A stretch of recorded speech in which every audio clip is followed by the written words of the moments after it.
Olá, meus amigos, como vamos? Mais uma vez, seu amigo André Canuto por aqui. Dessa vez eu venho aqui por causa de vocês, né? Tenho recebido algumas solicitações de alunos, de mentorandos, né? De ex-estagiários, no sentido de orientação mesmo de como guiar a carreira, né? Como saber que você está bebendo em fonte segura, certo? Então, eu vou dar aqui nesse vídeo algumas dicas para você que quer se especializar, que quer verticalizar seu conhecimento, que quer tornar-se um profissional diferenciado pelo conteúdo, né, de qualidade que você tem a oferecer, mas aonde buscar esse conteúdo, né? Porque hoje há uma confusão, né, de conteúdos por aí e muito mais também existe, para além disso, uma confusão de pessoas que se dizem, né, especialistas sem ser e confundem, né, muitos dos alunos que estão aí de boa fé, pessoas que querem investir, querem ter uma capacitação, mas não tem assim um bom referencial de escolha, tá? Então, por onde a gente pode começar, né? Primeiramente, a escolher a área, né? E é muito difícil hoje em dia. Por exemplo, no direito, onde a gente tem uma gama muito grande de especialidades do direito. Quando eu comecei no direito, né, quase há mais de uma década atrás, né, o direito ele tinha ainda lá somente os vieses clássicos do direito, né? A gente tinha direito civil, direito de família, direito do trabalho, direito comercial, né? Que hoje alguns chamam de direito empresarial, né? Tinha-se o direito penal e dentro do direito civil, direito de família, sucessões, né? Aquelas partes lá do direito de família, de civilista, né? E era basicamente isso que existia. Existia também direito de meio ambiente e, salvo engano, era isso. Hoje em dia existe uma gama de ramos de direito que estão microfragmentados. Por quê? Porque as necessidades de atuação profissional de direito hoje em dia estão cada vez mais especializadas. Eu estou falando com vocês através de meio tecnológico. Hoje em dia já existe direito digital, não é assim, que já existe há algum tempo, evidentemente, mas hoje com uma gama de verticalização muito maior. Hoje em dia não tem só especialidade na lei, né, no aparato legal do direito digital, mas também nas relações mantidas por aqui. Então você tem os contratos digitais, você tem a questão da LGPD, né, da Lei de Proteção Geral, Lei Geral de Proteção de Dados, você tem a questão das condutas, né, do usuário, você tem o próprio marco civil da internet que interfere aqui nessa relação e vai gerando um monte de necessidades. Por exemplo, o advogado de startups, né? Inclusive tem um link meu na Canuto College, onde eu falo de todo o aparato legal que as startups precisam e muitas vezes é ignorado. Elas só lembram disso aí quando elas precisam de um investidor anjo ou querem captar algum recurso, né, para além dos próprios recursos, né, das vias tradicionais. E aí se valem de um advogado especializado na área para poder auxiliá-las na captação desse recurso de forma, digamos assim, formal, né, ou de forma mais burocrática, preenchendo os requisitos legais para se candidatar a esses financiamentos, tá? E aí você tem também uma outra necessidade, né? Além de você conhecer o aparato legal, você tem que conhecer a realidade do cliente. Então, quais são as dores, né? Quais são os anseios, quais são, em realidade, falando melhor, as reais necessidades, né, do mercado para o profissional de direito.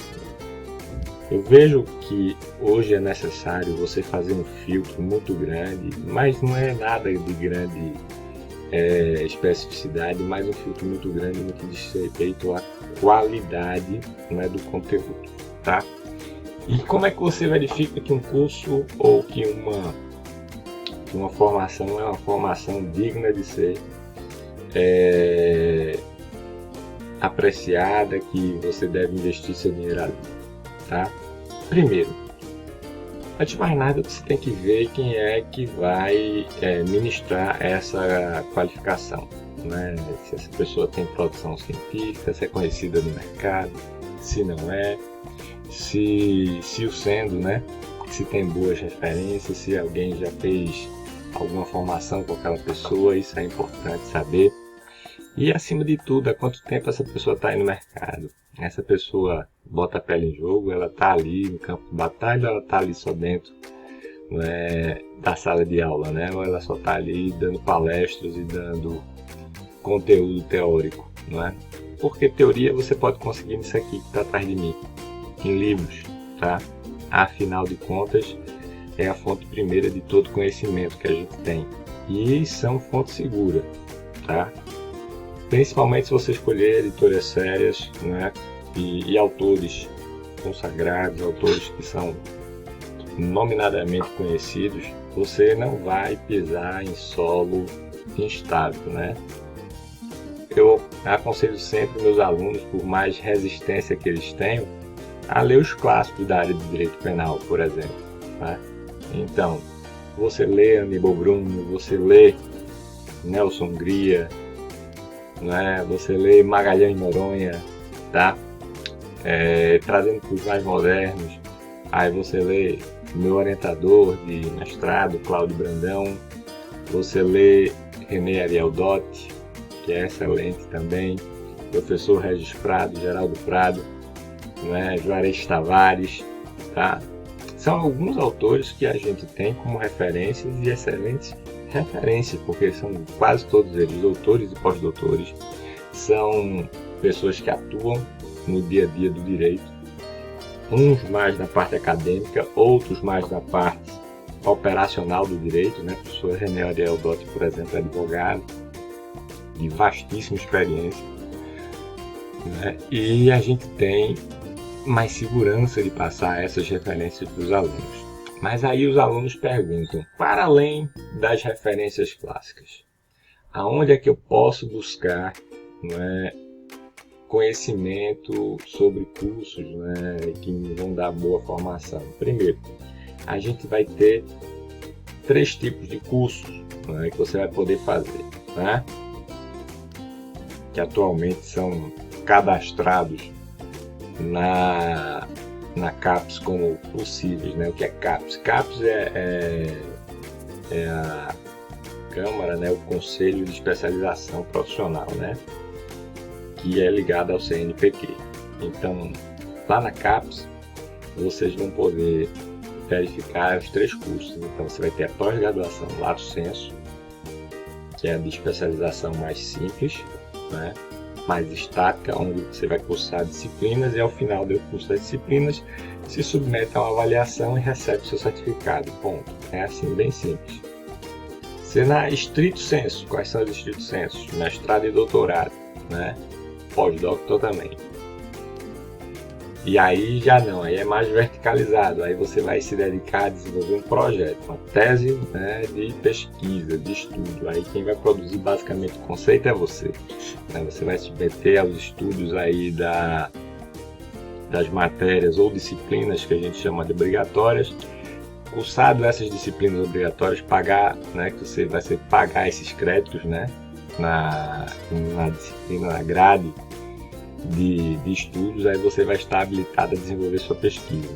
E aí você vai ter que produzir o seu, né, material de pesquisa, que pode ser tanto uma pesquisa qualitativa, quanto uma pesquisa quantitativa, né, pode ser uma pesquisa de campo, né, e aí vai depender muito do seu método de pesquisa, tá? E aí você vai trabalhar mais como um pesquisador do direito, tá? Então aí você vai ter esse campo, e é esse campo por onde eu enveredei para fazer minha especialização, né? Já fiz uma especialização no senso, logo em seguida eu fiz o meu mestrado, né? E agora encaminhando para o doutorado. Então assim, a gente vai traçando um caminho, tá? E segue esse caminho tendo essas habilidades desenvolvidas, né, paulatinamente. E aí os alunos perguntam, mas professor, eu tenho muita ansiedade. E aí tem um caráter, não é, um fator que eu considero que tem que ser levado em conta, que é o fator emocional que você tem. Porque eu acredito que os alunos hoje eles estão mais ansiosos para entrar logo no mercado e mostrar que vieram, né? Só que não é assim que funciona, minha gente. Todo mundo que chega no mercado tem que chegar primeiro respeitando uma lei básica, né? Que é dar tempo para o mercado lhe conhecer, tá certo? E o mercado vai lhe conhecer através dos seus resultados, não é através de sua propaganda, não é através de sua, digamos assim, ideia marqueteira, e vai acontecer de jeito nenhum, certo? Porque no mercado profissional, as melhores referências sempre vêm de um ex-cliente ou atual cliente teu, tá certo? E é nesse sentido de um cliente atual ou um ex-cliente teu ou até um colega de turma teu que você vai obter os primeiros contatos de cliente, tá? Isso funciona assim para advocacia, para medicina, funciona assim também para algumas outras profissões que dependem de clientela, como arquitetos, como engenheiros, certo? Isso é um caminho, é uma jornada que todos têm que trilhar, tá? Ninguém começa do andar de cima, você começa pelo chão de fábrica, sempre, tá? Tem que ter essa humildade, você sempre começa pelo primeiro degrau, tá? Pessoas que se avoram, de queimar etapas e se colocar na posição de professores ou de instrutores quando eles estão recém-saídos, né, da primeira formação, que é a graduação, são pessoas que, via de regra, tá? Eu não estou dizendo aí que é de maneira geral, mas via de regra nos aponta isso, estão trabalhando para se colocar no mercado, utilizando o anseio, a demanda que existe, né, daquela parcela de pessoas que trabalham com ansiedade, tá certo? Por quê? Porque quem trabalha com ansiedade não está procurando qualidade, quer satisfazer aquela coisa, é como síndrome de abstinência. Eu comparo muito com síndrome de abstinência, né? Então, assim, a pessoa que está desejando fumar um cigarro, está com síndrome de abstinência porque não tem um cigarro na hora e tal, a primeira carteira de cigarro que ele vê na frente, ele saca um cigarro e acende e fuma. Por quê? Porque ele está precisando daquilo, ele quer aquilo, né? É como se diz numa lei básica do mercado, né? A lei de oferta e procura, tá? Mas nem tudo que se encontra é coisa de qualidade, vamos combinar, tá? E para você ter segurança da qualidade dos cursos, você tem que verificar basicamente alguns elementos. Primeiro, ementa, né? Todo curso tem um ementa, um conteúdo programático que tem que estar lá bem definido. Tem que estar escrito e descrito para você com detalhe a metodologia, tá? Que metodologia vão utilizar para ministrar aquele curso, né? Carga horária. Finalmente, o perfil, não é, científico ou de formação dos professores. E por último, mas não menos importante, como? Em que instituição é aonde, né? Vai ser por EAD, vai ser presencial, vai ser em seminários, vai ser encontros em cada 15 dias, né? Por exemplo, lá na pós, eu quando estou dando aula, a gente se encontra sempre, sábado sim, sábado não, ou seja, a cada 15 dias, o sábado inteiro, né? Então eu descarrego um monte de teoria, mas ao mesmo tempo a gente interage muito em debates, né, que acontecem durante a semana, né? E para isso a gente tem um grupo de pesquisa que a gente trabalha internamente e aí via videoconferência nós nos encontramos, debatemos algumas ideias, eu dou alguns norteamentos para os alunos e a gente segue por ali. Tá? Mas muitas vezes você vai ter as chamadas formações rápidas. Formações rápidas, a primeira coisa que você deve lembrar é que elas não vão te dar formação nenhuma, tá? Ninguém se forma, né? E ninguém se habilita a nada em 2, 3 dias, tá certo? O máximo que você vai conseguir é um overload aí de informação, de dados, tá? De dados, via de regra, desagregados, de dados desorganizados. No máximo, você vai captar alguma coisa de opinião do interlocutor, aquele que está apresentando, né, o conteúdo para vocês. Mas jamais você vai ter condição de ter formação em 2, 3 dias, tá? Tem gente que diz, não, estamos precisando estudar tal aspecto legal, e aí vamos nos reunir nos dias tais e tais para poder debater esses. Ótimo, vai ser um debate, não vai ser formação, não vai ser sequer congresso nem seminário, vai ser no máximo um debate, porque até seminário ele tem metodologia para ser organizado, tá? O seminário ele tem que ter um conteúdo programático temático, certo? Ele vai ter que ter a multidisciplinariedade, né, também presente, né? Ou seja, o quadro multidisciplinar dos palestrantes para gerar o quê?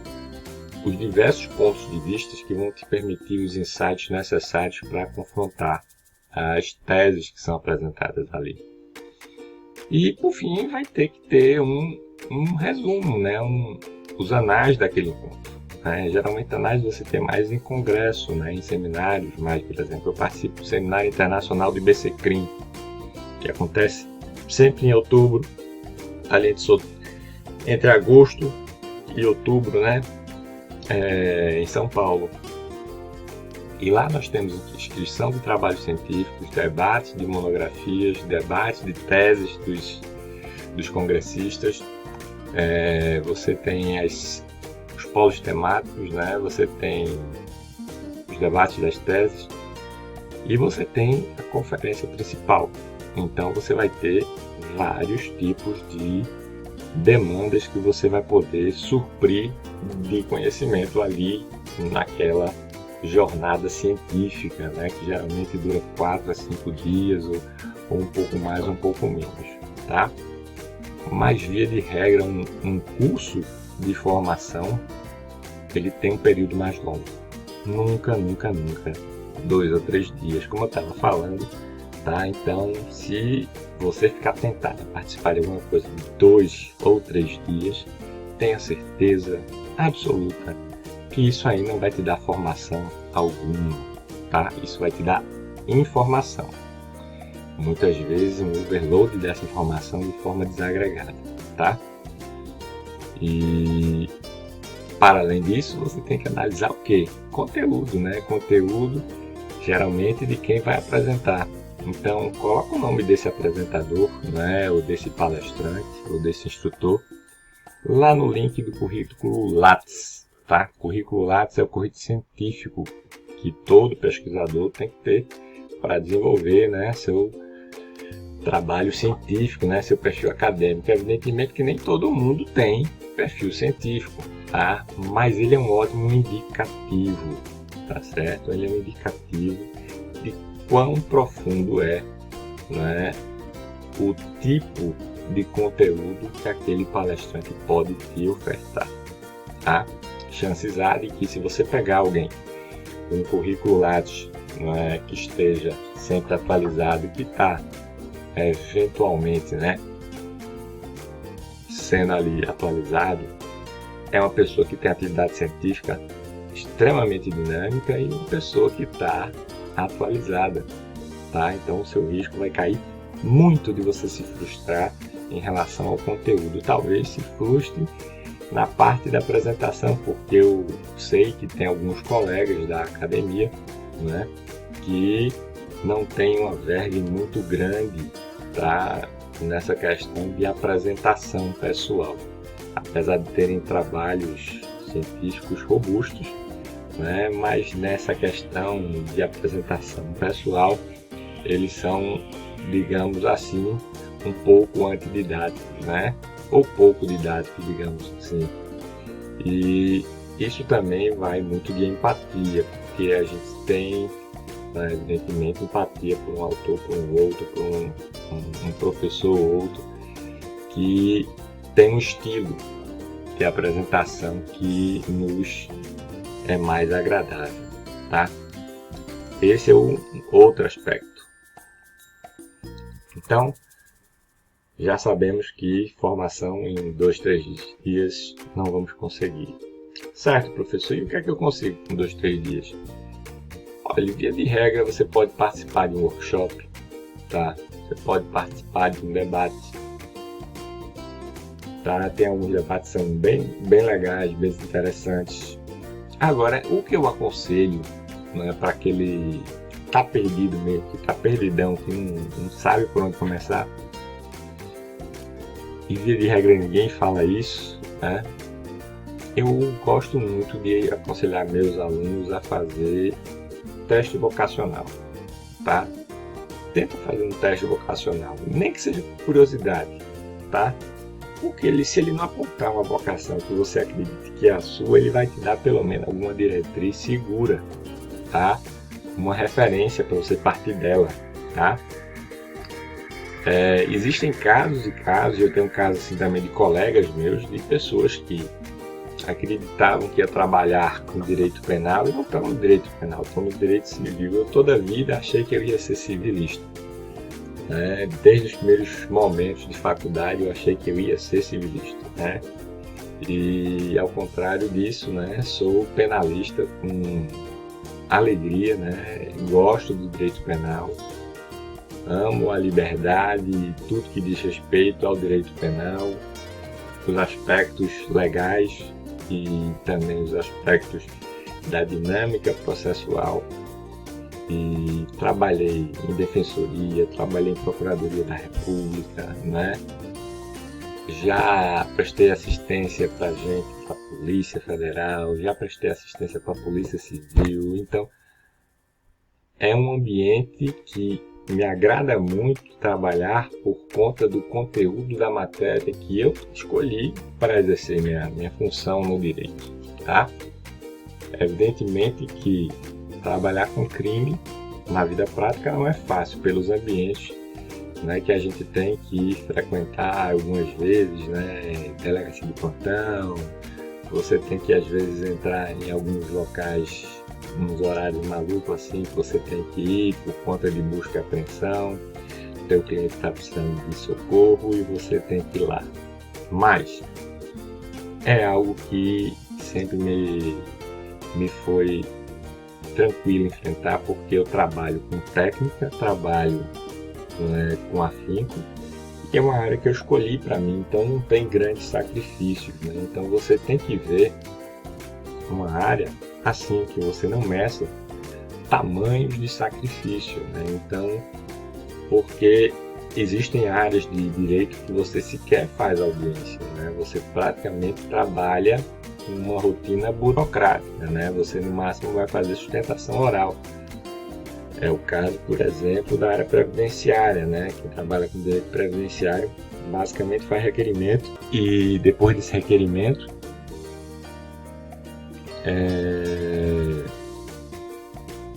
vai ter, né, a questão de uma sustentação oral que pode ser feita no segundo grau, em grau de recurso. É uma possibilidade também, tá? Então tem campos e campos na área de direito. O bom é que você treine, pratique. A fase de faculdade é excelente para você tentar achar estágios, até mesmo voluntários, para você sentir as áreas. Se você não conseguir estágios, Por que você não pede para o juiz para você assistir às audiências? As audiências, via de regra, são públicas, né? Então, tanto no direito penal, que são a sua grande massa pública, mas no direito civil também. E se você leva a sua carteira da faculdade, leva a sua carteira de estagiário da OAB, você já tem chance de começar a assistir às audiências para ir pegando o fio da meada, ver por onde é que você vai escolher, né, a área de atuação. Tá? Evidentemente que no fórum você só vai ver as áreas mais tradicionais, né, que é direito civil, direito de família, né, eventualmente você vai ver alguma audiência de empresa, de direito comercial, mas além disso, direito penal e direito trabalhista. E as outras áreas? As outras áreas você tem que realmente estudar. Uma das coisas que são muito bacanas que você pode fazer é tentar agendar conversas com advogados que atuem nessa área para saber deles os insights, né, que eles têm de como é que funciona a área e tal. São ótimas referências para quem está querendo se encaminhar, né, numa área profissional, tá?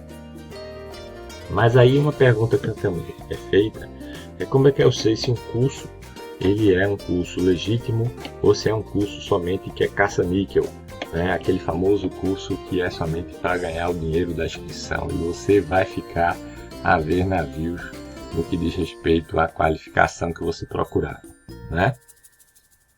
Bem, eu digo a você que isso aí você tem que se pautar pelo rito clássico, tá? É o mais fácil e é o mais seguro, tá? Então, qualquer curso de especialização, busque saber se eles têm ex-alunos. Depois dos ex-alunos, você fala com os ex-alunos e pergunta como é que foi o curso? Foi bom? Foi mal? Atingiu suas expectativas? Te deu boa formação? Quem são os instrutores? Olha que você tem muita gente no mercado, tá? E é preciso realmente se preocupar em separar, não é, aquilo que é somente mais um dos cursos que realmente vão te dar algum conteúdo de qualidade, vão servir de referência, inclusive, para você como chancela, né, de qualidade técnica, tá? E isso é uma coisa muito importante, né, de se preocupar de fato, né? Tem gente que nem se importa com isso, né? Só quer fazer coleção de certificado, mas eu acho que também o teor, né, que está por trás do certificado, que é as referências, a questão da qualidade da instituição, dos instrutores, dos professores, também é muito importante, tá? Um outro aspecto que revela muito é o ambiente de formação. Muitas dessas formações relâmpagos acontecem, via de regra, ou em hotéis ou em salas alugadas, que são rapidamente estruturadas e com uma estrutura assim, às vezes até meio precária, onde você vai ter aqueles 2-3 dias e acabou-se, né? E eu pergunto para vocês, de fato você consegue aprender alguma coisa nesses 2-3 dias? Não vai conseguir, né? E se você visita o local do curso, que aqui é a outra dica, já te dá uma pista de como profissional ele é, tá? Cursos mais profissionais, eles são mais bem estruturados, né? São mais bem organizados. O ambiente profissional, ele é também bem característico do local onde vai acontecer o curso. E assim a gente vai, não é, caminhando para a formação de qualidade, tá certo? E não assim mais uma, não é, para você ter apenas mais um certificado que talvez nem seja reconhecido pelo mercado, tá? Que a gente via de regra quer agregar valor, tá bom? E aí, continuando, não é, nessa caminhada, você vai ter a especialização acadêmica, tá?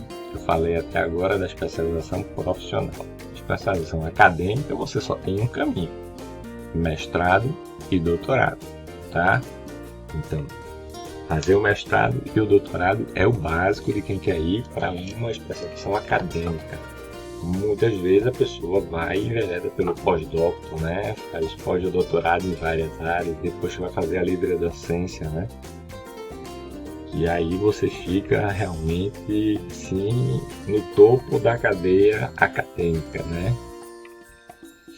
E isso é coisa de pessoas que estão realmente empenhadas em verticalizar seu conhecimento, né? Em se colocar à prova, não é, de maneira robusta, para demonstrar o seu, né, sua expertise, né, e ser colocado à prova.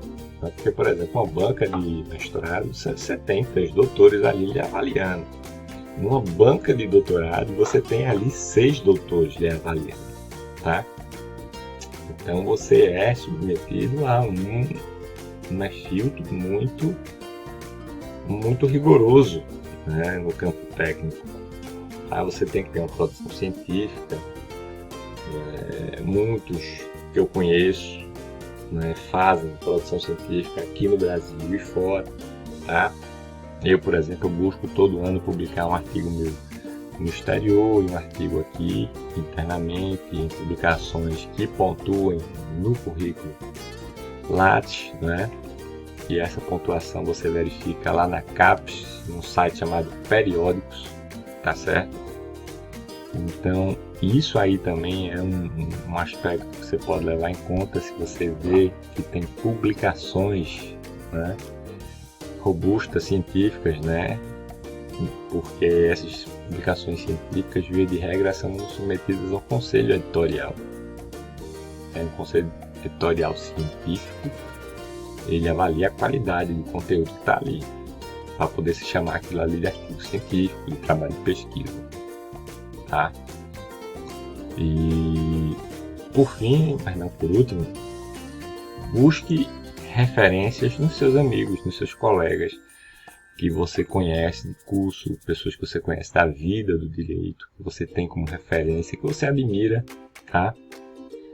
Professores, né, que foram seus professores mais próximos de faculdade, geralmente dão excelentes referências, né? Colegas mais velhos, mais antigos, assim, que estão 2, 3 períodos adiantados, concluíram o curso antes de você, podem lhe dar algumas pistas do caminho que você pode seguir, tá? Então, tudo isso é importante você ter em mente quando você buscar se especializar, tá? A melhor coisa que você pode fazer, tá, é fazer essa busca, porque por mais tempo que você invista nessa pesquisa, né, de campo, e analisar qualidade, conteúdo e tudo mais que eu já falei aqui, né, você vai estar se poupando de uma frustração futura por ter se antecipado e de maneira talvez muito impulsiva, feito a inscrição no curso rápido, ter feito a inscrição sem avaliar critérios que são fundamentais para que se tenha uma formação de qualidade, tá? E o meu último conselho para vocês é que comecem a especialização de vocês, que comecem a verticalizar o conhecimento de vocês através da leitura, através do estudo, né? Estudo é sacerdócio individual de cada um, solitário, mas escolham as áreas. Então, por exemplo, você vai para uma área que não tem referência nenhuma, né? E aí de repente surgem pós-graduações naquela área, pós-graduações lato sensu. E aí você vai ver quem são os professores, e às vezes os professores nem da área são. Eles vão te falar alguma coisa no sentido de generalistas, né? E vão te falar generalidades do direito. E aí é outro ponto que você tem que analisar, quem são os teus professores, tá? Porque eu vejo muita gente capaz, que realmente fala e aborda o assunto, mas eu vejo também muita gente que usa a capacidade que tem de direito, de articulação, para falar coisas que são encontradas em livros. Bem, você não vai investir, né, seu rico dinheirinho em coisas que você pode encontrar nos livros. Você tem que realmente buscar conteúdo denso, conteúdo mais robusto. Não se deixe enganar por títulos, tá? Busque sempre ver quem é que é referência no mercado, tá? E esse meu último conselho vale para todas as áreas. Você quer se especializar? Vá no estante de uma livraria, olhe os títulos, olhe quem são as pessoas, quem são os autores, veja quais são os livros mais vendidos naquela área, busque referências, né, e conteúdos ali como primeira, né, iniciativa de especialização. E a partir dali comece a aprofundar seu conteúdo para buscar algo presencial, uma formação mais densa, mas sempre em instituições, né, de referência e de boa reputação. Se você tiver dúvidas sobre a instituição, você deve realmente evitar, certo? Porque no que diz respeito a instituições de ensino, se há dúvida, é melhor você recuar, tá certo? Isso vale para a instituição de ensino, quanto também para instrutores isolados, tá certo? E fica aí esses conselhos para vocês, que eu espero que de alguma forma auxiliem vocês. Eu vou deixar aqui embaixo, né, desse vídeo o link para o currículo Lattes, o link do CNPq, tá? E vou deixar alguns links, né, de indicação de cursos de aperfeiçoamento, né, para vocês poderem se pautar, tá bom? Um forte abraço a todos, tá? Espero que esse vídeo auxilie vocês de alguma forma. E eu vejo vocês aí, tá? Nos próximos vídeos, tá? Aqui da Canduto College. Forte abraço aqui do seu amigo,